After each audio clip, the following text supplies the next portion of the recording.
mining the salt under Lake Erie, left here by evaporation seawater hundreds of millions of years ago, later exposed by receding glaciers during the Pleistocene Ice Age.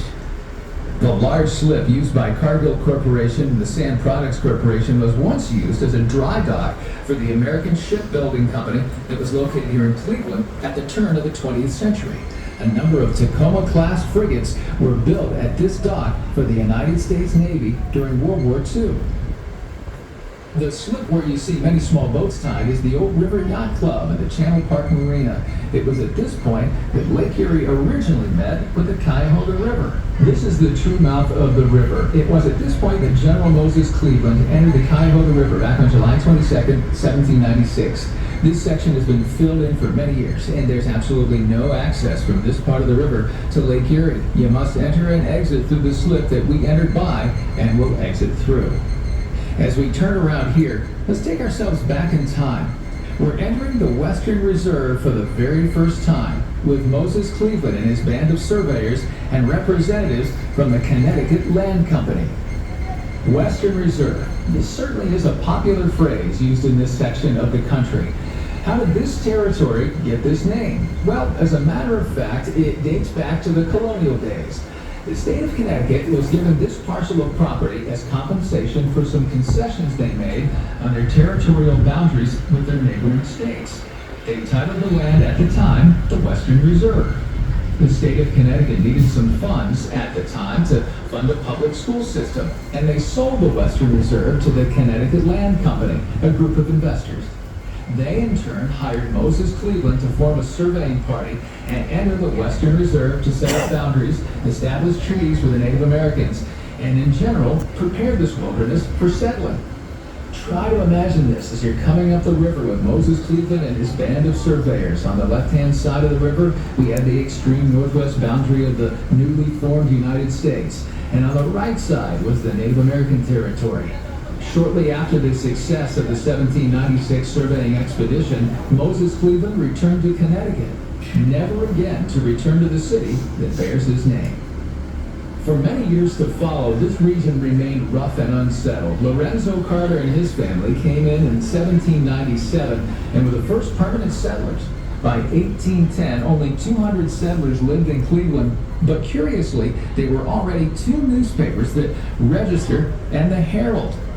The forerunner to the Plain Dealer, the Advertiser, debuted in 1831 and became the first newspaper to spell Cleveland without the extra A. The earliest settlers faced daunting challenges seemingly from all sides. The river's natural meander left much of the surrounding land stagnant and swampy, both difficult to farm and intensified with disease-carrying mosquitoes. Relations with the Native Americans west of the Cuyahoga River tenuous, especially in the lead up to the War of 1812, during which conflict the local tribes would side with the British forces.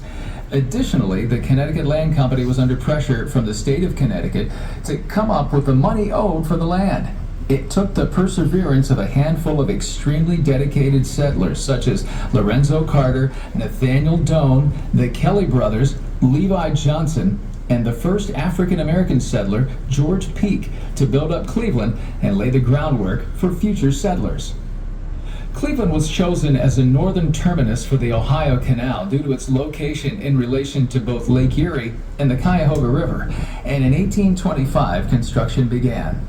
German and Irish immigrants were among the first groups to join the earlier group of New England farmers. Additional immigrants from all over the globe continued to arrive in Cleveland in search of opportunity, beginning a trend that has carried into the 21st century. The first section of the Ohio Canal opened in 1827, linking Cleveland with Akron. The project was completed in 1832, creating an efficient north-south water passageway, dramatically increasing Cleveland's viability as a center of industry. In the 1850s, with the coming of the railroads, Cleveland began to grow as a large industry-oriented city. By the turn of the century, Cleveland was the seventh most populous city in the United States. Because of the city's strength as a center for manufacturing steel, machine tools, and hardware, Cleveland was the forefront of the automobile manufacturing industry. And in fact, in the early days of the auto industry, Cleveland overshadowed Detroit as the #1 automaker. The Cuyahoga River became a diverse center for manufacturing, with businesses along its banks that made paint, stoves, sewing machines, chewing gum, and supplies for the shipping industry, such as sails, manila and wire rope, and tackle blocks. The diversity of Cleveland's industrial economy allowed it to weather the post-World War I depression, and 12 blast furnaces continued to produce pig iron and steel. Numerous firms made steel products, and not less than 6 oil refineries produced over 100 million gallons of petroleum products annually. Cleveland was served by 7 rail trunk lines and 440 steamship lines, connecting it with markets near and far. At this time, some of the world's richest men lived in Cleveland alongside the wealthiest, John D. Rockefeller, in mansions off Euclid Avenue, then known as Millionaires Row. Today, as in the past, Cleveland ranks among the major cities with countless accomplishments for Clevelanders to be proud of and to maintain its mantle as the best location in the nation.